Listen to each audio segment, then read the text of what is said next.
Karimnagar Satavahana university ఆవరణలో విద్యార్థుల hostel భవనాల నిర్మాణానికి భూమి పూజ నిర్వహించారు. 20 కోట్ల వ్యయంతో ఈ హాస్టల్ భవనాలు నిర్మించనున్నారు.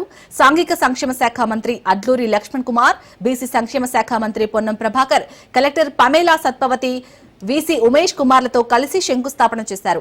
2006లో యూనివర్సిటీ ప్రారంభమైన అభివృద్ధి జరగలేదని, ఇప్పుడు కాంగ్రెస్ ప్రభుత్వం అధికారంలోకి వచ్చిన తర్వాత శరవేగంగా పనులు జరుగుతున్నాయని తెలిపారు.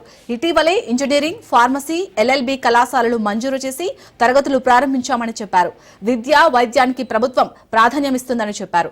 అదనపు collector Ashwini Tanaji walker, municipal commissioner proposal chairman Komatireddy Narender Reddy పాల్గొన్నారు.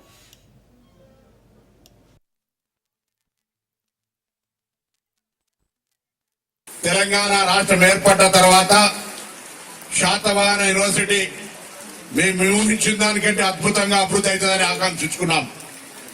కానీ శాతవాహన యూనివర్సిటీ ఎక్కడేసిన గొంగలు అక్కడనే ఆనాడు మేము పెట్టిన కాంపౌండ్, మేము పెట్టిన మొక్కలు పెరగడం తప్ప ఒక విద్యా సంస్థ కానీ విద్యార్థుల సౌకర్యాలు కానీ కల్పించడంలో పూర్తిగా విఫలమైనరు.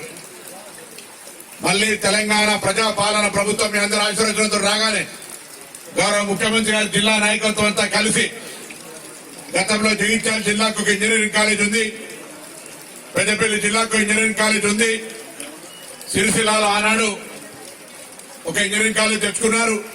కాబట్టి ఒక హుస్నాబాద్ ఇంజనీరింగ్ కాలేజ్ కావాలని తెస్తుండే కరీంనగర్ జిల్లా కేంద్రంలో ఎల్ఎల్బి, ఎల్ఎల్ఎం కాలేజీలు తీసుకురావడంతో పాటుగా ఫార్మసీ కాలేజీలను వెంటపడి ఇక్కడ తీసుకొచ్చుకొని ఈరోజు మనం